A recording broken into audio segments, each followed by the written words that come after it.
Welcome to Diary of an Ex-Ho. This is Cheri Hardman, your ex-ho, and today's guest is Quinton Jones. So sit back, relax, enjoy the podcast, and remember the old saying, always a bridesmaid when you're a hoe. How are you? I am good. In the last hour, I went from not being booked to now I have 2 shows tonight. So that feels good. How did that happen? Two different people? No, it's so you're familiar with the term barking. Mm-hmm. Sometimes people give up their barker shifts and I just happened to pick them up. And I was like, oh.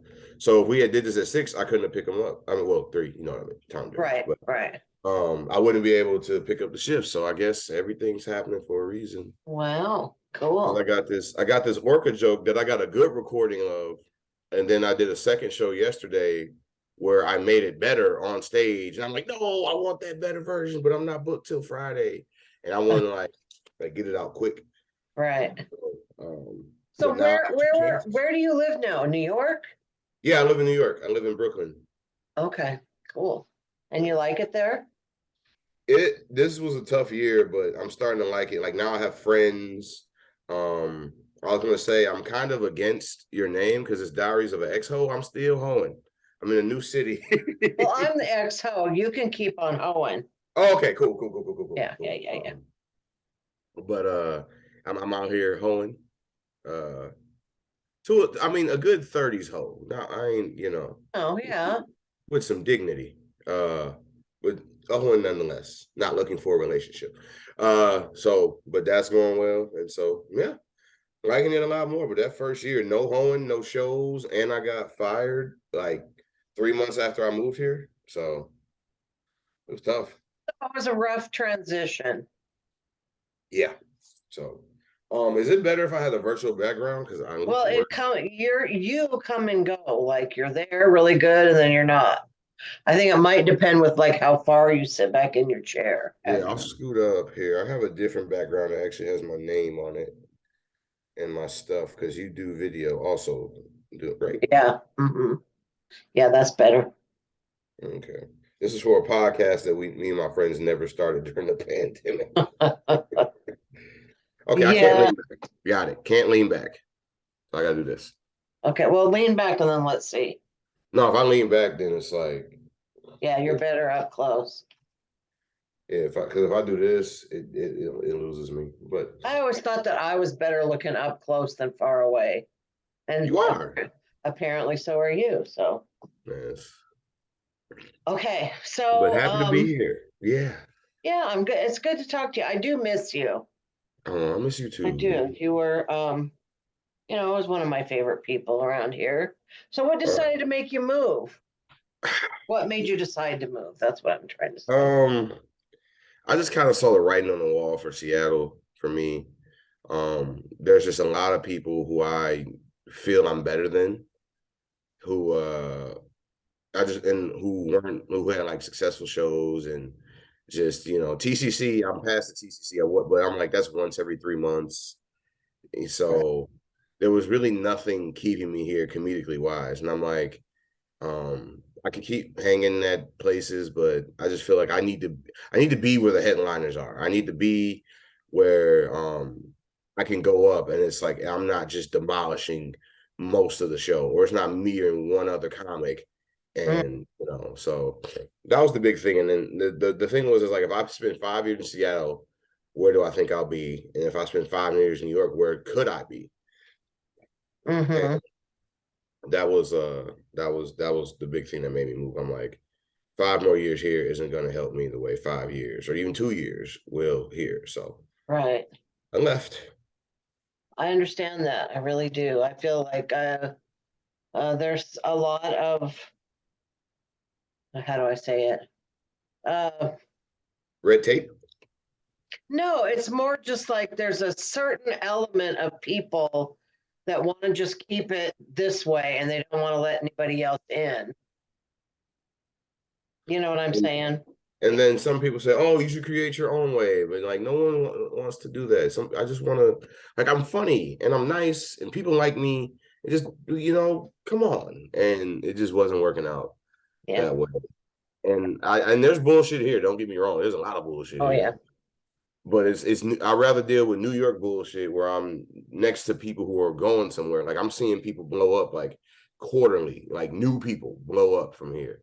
You don't really see that in Seattle.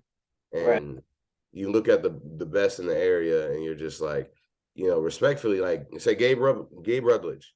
I do not want to be Gabe Rutledge. Incredible comedian, but I don't want his career. I want more than that. So All right. that's Talking why. smack about Gabe Rutledge from That's the right. He get-go. sucks. Here we go. He is amazing, though. He's really good. Okay, so let's talk about sex. Well, let's talk about it. All right.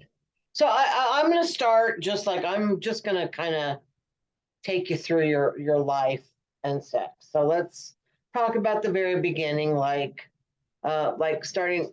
Ooh, this is gonna sound weird now. Starting with your parents, like like what kind of role models were they? Like, are your parents together? Okay. Oh, we're starting. I thought you were gonna like ask me and then No, ask me again and then I'll answer you.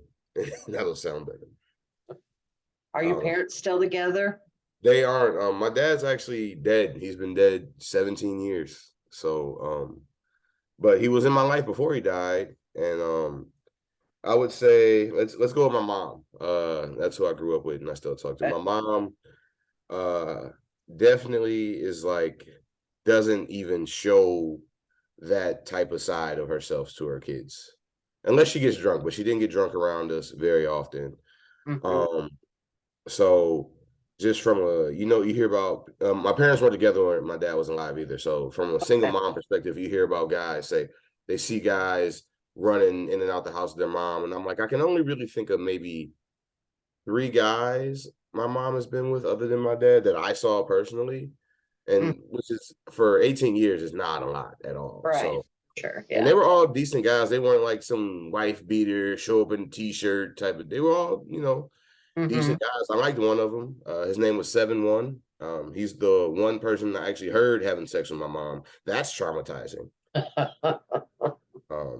And I also know the ringtone that she had for him, which was Mrs. Officer by Lil Wayne. Okay. And so I hate that song because that song in my mind means my mom's about to get dicked down because I heard what was going on. What did it sound like? Tell me about it. I mean, let's traumatize you all over again. So I'm playing Xbox, and so it was clearly one of them situations where she's like, no, she didn't want to because she heard me playing Xbox in the basement, and then you know how guys, he's like, oh, come on, he playing Xbox, he ain't even listening, and I wasn't at first, but then sometimes you take your headphones off to get water or do something, and then I just hear like the bed like papunda tapunda tapunda tapunda tapunda, and hearing my mom moan, I'm like, oh my God, no, this is not happening. And so, yeah, that is the one time I have heard my mom actually have sex. So one time is way less than a lot of other people. I know. I heard my parents have sex and it was gross. But now that we're parent age, it's like, no, that's what's happening around here. Right. All right. So go ahead. Oh, I was gonna say my dad, I like to say I'm a hereditary hoe. Okay. So let's go before my dad. Let's go back to my great grandmother. She had 9 kids with 3 baby daddies. That's a lot of kids. She was busy. So okay. So you've earned this title honestly, right? Yeah, I mean that is there. My grandfather on my dad's side, they say that he had 13 kids that we know about. A story my uncle told me about my grandfather was he grew up in Arkansas, and he said that there was only one type of woman in Dumas, Arkansas, and that was unacceptable to your grandfather. So he left Dumas, Arkansas to find different types of women. Whatever that means. Okay, so I guess that makes me wonder, they've all had a bunch of kids. Like, you're a hoe. Where are your kids? I practice safe sex, and I more so I'm real quick to ask the birth control question. Like I feel like Okay. a lot of times people won't use, like, let's be honest about protection.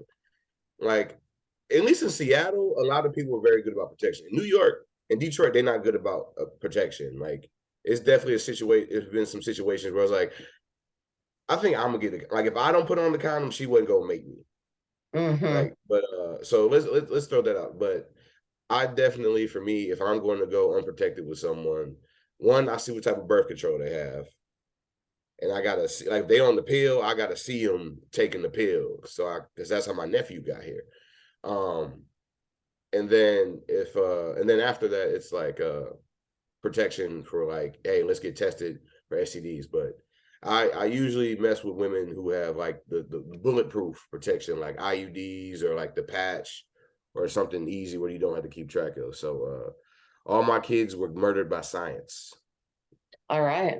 Well, that's good. So, okay. So, I mean, for now anyway. So Yeah. do you remember? Did your mom like or ever teach you about sex, or was it like No, you? no. Oh no. I learned out in the wild. Like I think my first introduction to like anatomy is like sex ed in middle school. And then also you got porn. So it's like my first introduction on how to do things or what to do was really just porn. And I didn't lose my virginity till I was 21. So Really? which is fairly late. But in those years of solitude and dryness, I did a lot of studying. Like, so, like, I learned how to find the clit and what to do with it, because I was in my mind, I'm like, hey, when I get it, I like, I've waited so long, I got to knock it out the park. Right. So yeah, but my parents never talked to me about sex or hitting on women or anything like that. I just had to learn. Why do you think that you lost your virginity so late? Uh I think the first part of it is I mean, to attract women is confidence, and then just when you're a chubby kid, um it's just hard to find confidence, especially when it comes to talking to women, because you just have no success. I always say, like, chubby men, at least, because I feel like it's a different path for women, but chubby men, at least, you got to take your L's. And so my L's had to stack up until I was 21. And even then, when I lost my virginity, it wasn't like someone I was hitting on type of situation. The woman I lost my virginity to, she was upset at me because I had white women showing me their titties at this party. And so she was black, and she was like, "You've never asked to see my titties." I'm like, I didn't know it was an option. And so, kind of, two drunk college kids go from her flashing me, and then I'm bending her over in the bathroom of my friend's house, and that's how I lose my virginity. So Okay. yeah. Um, okay, now when you were younger, do you remember like the a moment or when you like kind of had a sexual awakening, like when you first realized, wait a minute, there's something going on that I previously was unaware of? You mean like libido wise or just success wise? Just in any way. Um, I don't really. No, I don't. At least from like a noticing something different about myself, I didn't. Like, when in my younger years, I was the quintessential nerd. Like, my weekends, I like basically I had given up on sleeping with women. So my focus was more so on playing video games with my friends or going to laser tag.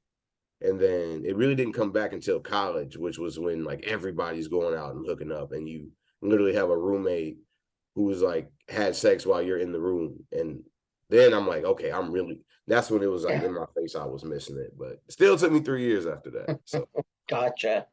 Um, so what's your go-to porn categories oof. that you're Uh, willing to admit to anyway? um I feel like my porn category is kind of like a dying breed, but I like the iPhone stuff. Like I like the stuff where it's clear like the dude's hitting it from the back and he's got the phone over the chick, or she's holding the phone and like he's stroking, or like my favorite view is actually doggy style, but the phone's like underneath, then the girl squirts on the phone. I've got a few of those favorited. That's like I like it's something about the phone getting wet, the lens of the phone getting wet that really gets me wet. No. But It's yeah, funny, but I feel like hmm? everyone I've asked that question has said something totally different. So that's interesting.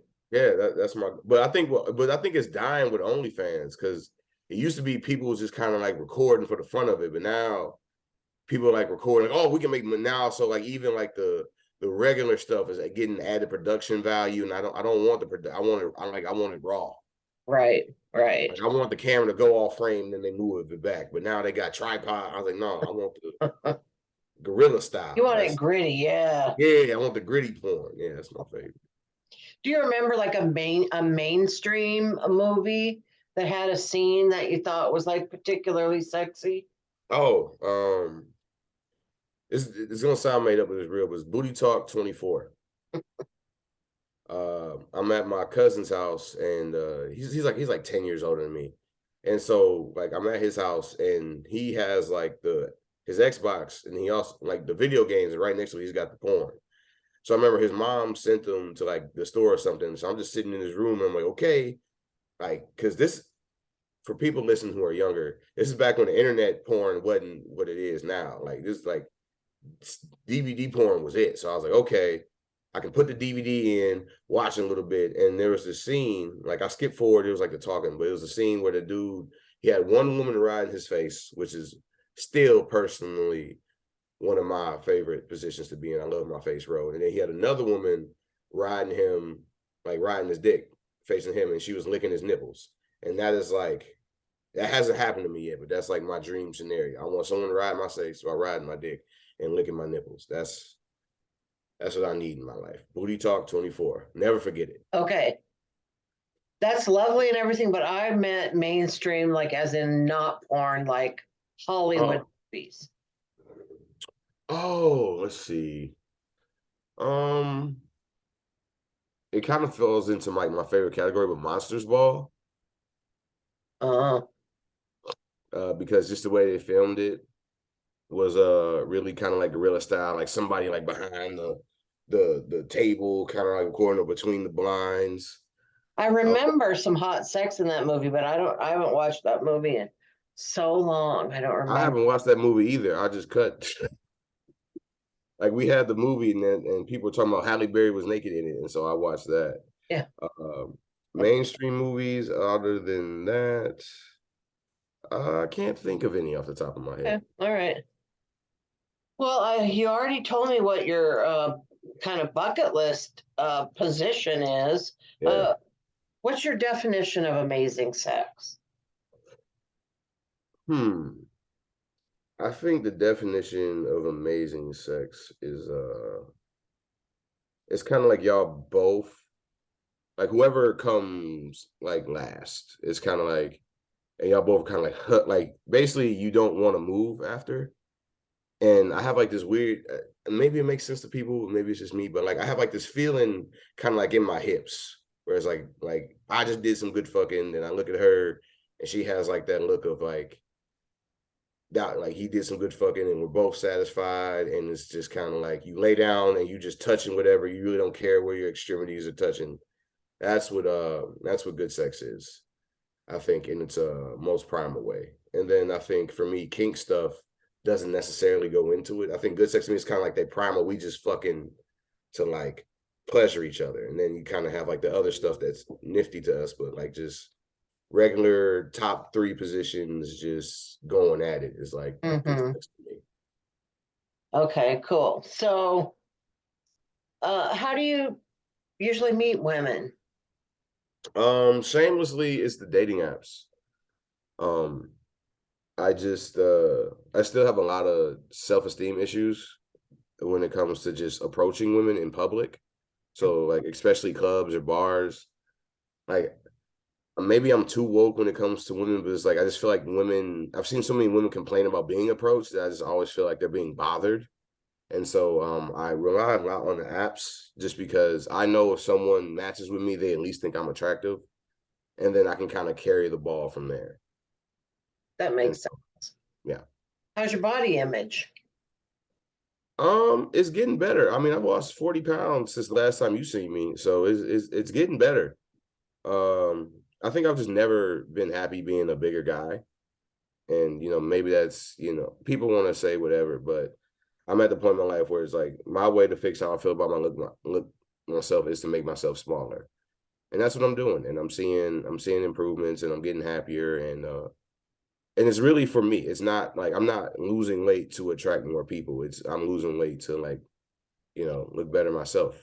Like I see other people like I want to look like that or have some facets of that in my body. And so All right. it's getting better. Well, that's good. I know I realized that I was only asking women that question.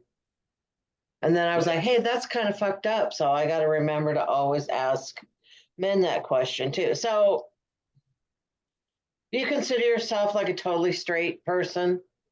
No, I'm pan now since yeah, I'm Right. pansexual. Yeah. So, but I mean, my Tell me your history, definition of that. so pan to me is if I basically if I look at someone and I'm attracted to them, I don't care about what's below the belt. If I see someone and I'm attracted to them, I'm a like, and they're with it, we gonna make it work. I don't care what you got, but I get Got it. off on giving pleasure to who I'm attracted to. Okay. That's interesting. Yeah, Um, it's just interesting. I'm learning a lot doing this show because I mean, all my yeah, playing around was back in the day, and so it's like it's a whole new world out there. it is. Do you like dirty talk? No, I don't because I'm real big on reciprocity, and it's just I don't know what to say if that makes sense.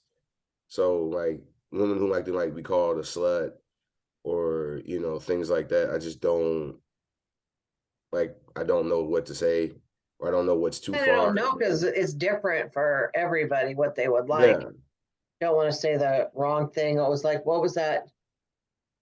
I don't know. You're probably too young for this, but like there was an episode of Seinfeld where the woman wanted to have dirty talk, and Jerry's like he didn't know what to say, so he yeah. said something about the panties that her mama laid out for her or something. And then she just thought he was like the biggest pervert. Yeah. So No, I mean, I haven't seen that, but I can relate to it. It's just, I think everyone has a vision of even with the partner they want, what they want that particular person to say. And mhm. then I feel like women, if y'all hear the wrong thing, y'all out of it. And it's like, hey, okay, you ruined it. Dudes, we gonna hang in there. You can call dudes a different name. It's like, hey, I don't know who Terrence is, but I'm gonna keep Right. going. We'll figure that out later. I'm Terrence now. I don't give a shit. So yeah. Yeah. But it's definitely if I don't have a consistent person and that's something they need, then I would have a conversation with them. Like, okay, what do you want me to say and when and how? And bear with me because I'm a mess up. But if I'm committed to someone, then I'm gonna figure out how to talk to them the way they want to be talked to. You're right. Do you have a particular type of person that you're attracted to? Um, I can give a super generic. I like people that look like they work out. Now, that doesn't mean that they're like super skinny, but say if I see a really skinny woman, but she doesn't look strong, I'm not attracted to her. Same thing if I see a bigger person and they just don't look like they could walk up a hill, I'm unattracted to them. I need someone that looks like they put effort into adding muscle mass and strength to their body. So that's probably across all genders and all sizes. Yeah. Like I actually stopped talking to someone once because we went to the gym and I saw how little she could lift.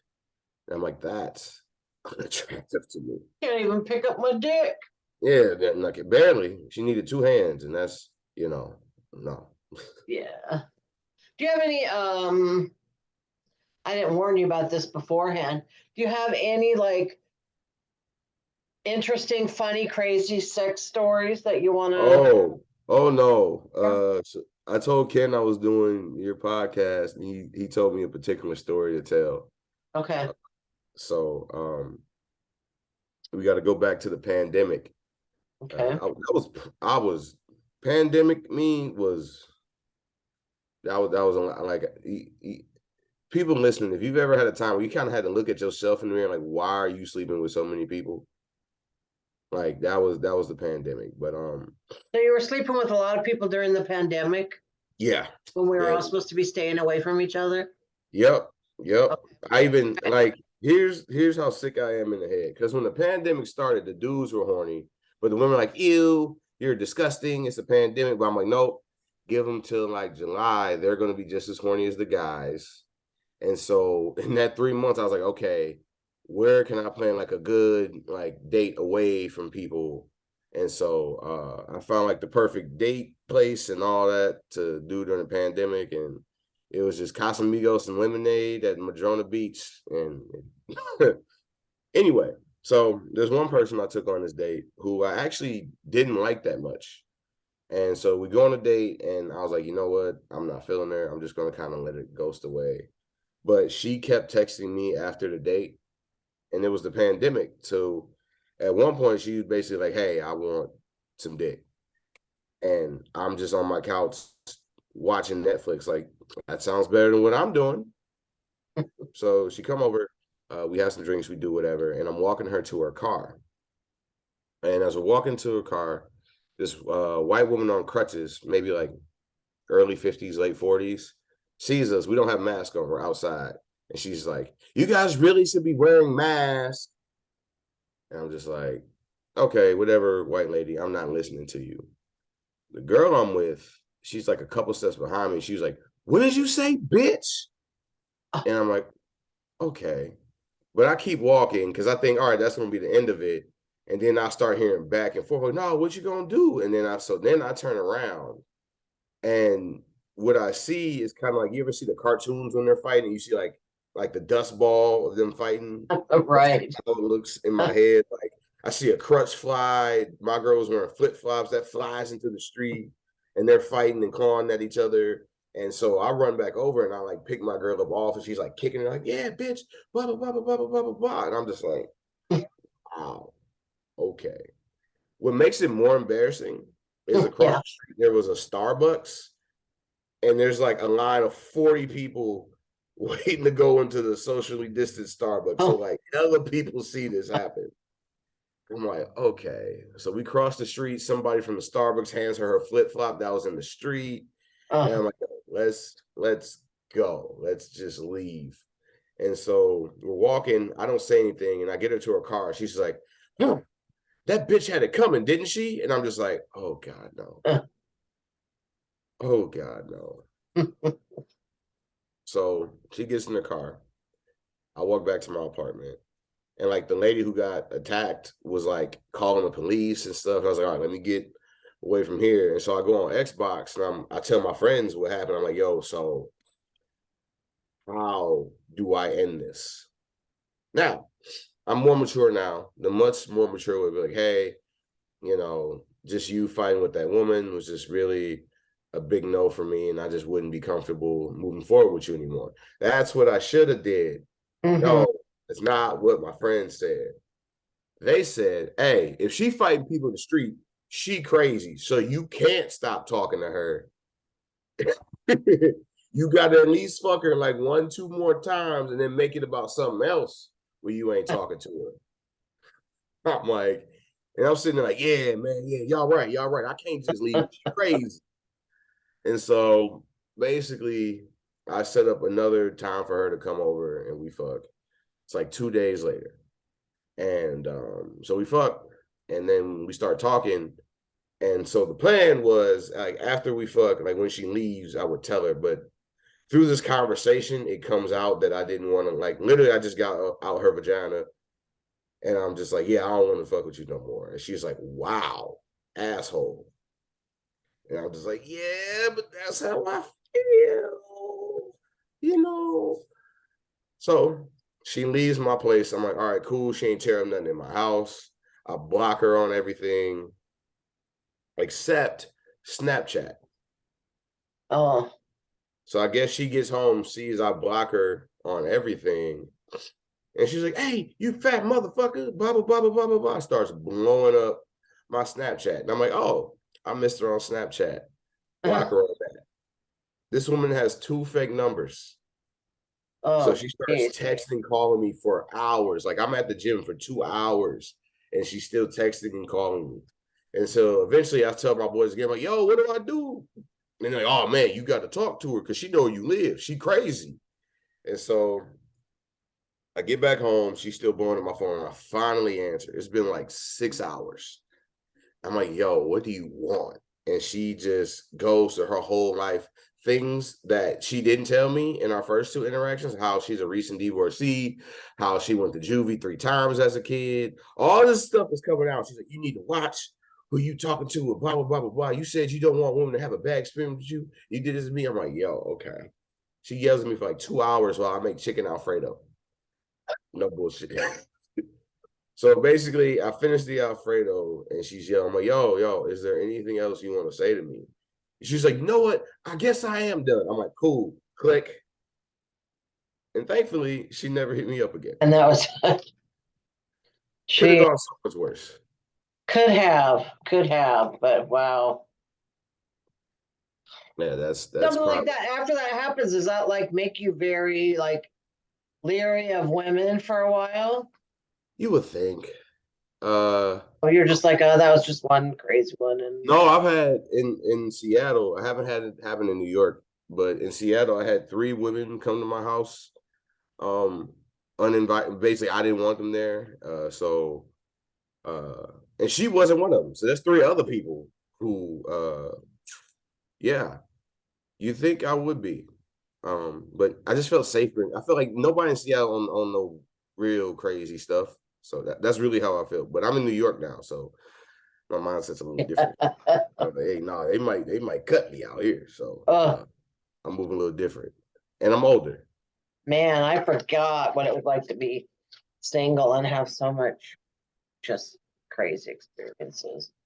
Yeah, I actually avoid, like I try to see the signs of crazy as early as possible and just kind of like, hey, nope. Like once I see the crazies, like no, because I say it on stage, I can't fight, and I'm like, I'll be damned if I got to fight because you running your mouth.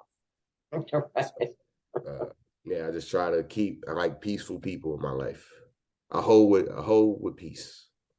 Do you ever think you want to settle down, or are you just going to be hoe for life? Um, that's a tough question. That's something, especially like newly, and I'm really like out paying. Like now, I tell people, really, there hasn't been that many guys, but like really cishet women, new cishet women I meet, I'm actually very open with like, hell, this is me. So at least till I figure out how I feel about dating, who, what, and where, I'll be single. And I've also just kind of been contending with if I am poly, which I don't think I am, because again, I like reciprocity. I want to be fucking a lot of people, but you only fuck one person. I'm one of them type of people. Mm-hmm. But I do like have you heard the term primary partner? Mm-hmm. Yeah, I do like the idea of having like a primary partner, like a person who, if I'm going to have children with them, a person who it's like, we're taking the couples trip. We're going to Europe for, a month, and we're on the bungalow, and they're the person. I want that cute couple lifestyle at some point in my life. Definitely, but settle down with one person, especially just one person for the rest of my life. That's tough. I think maybe I'll ask you. You're how old are you? If you can say, or you want to say, 62.